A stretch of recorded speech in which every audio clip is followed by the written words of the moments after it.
Hey, what's going on, guys? It's been some time since I've actually done a full update on a tank. My work schedule has been a bit weird for the last month and a half with the pandemic.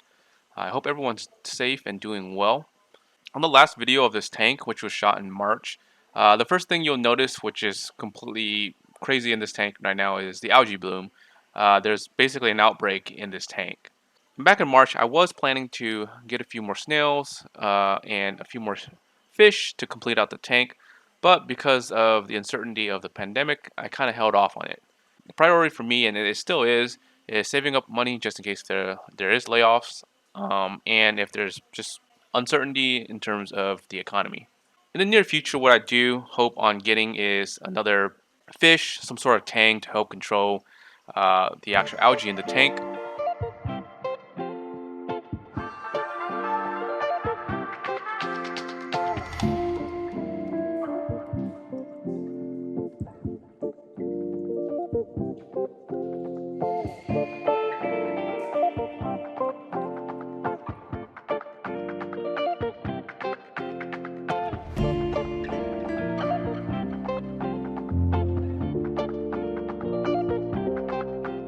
Right now, we just have two clownfish and a six-line wrasse.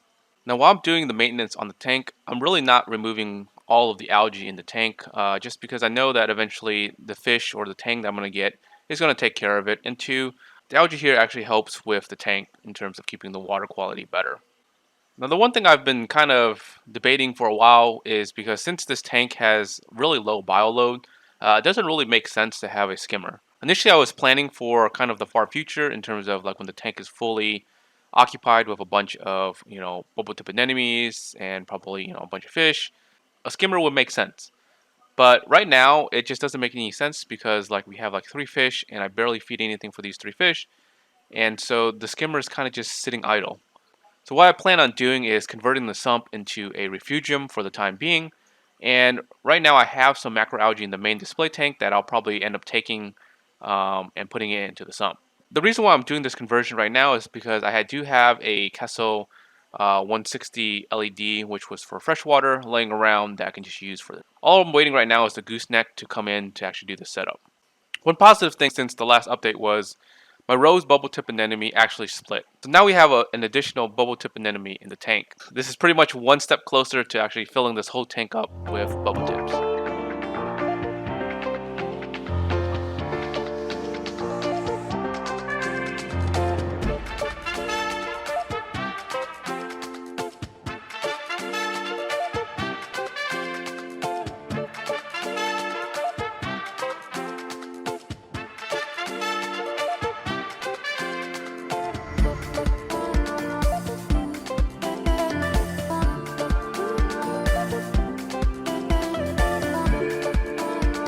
Alright guys, and that is the update for the week. I hope you guys enjoyed this week's video. If you guys aren't subscribed yet, make sure you guys are subscribed. And like always, until next time guys, peace.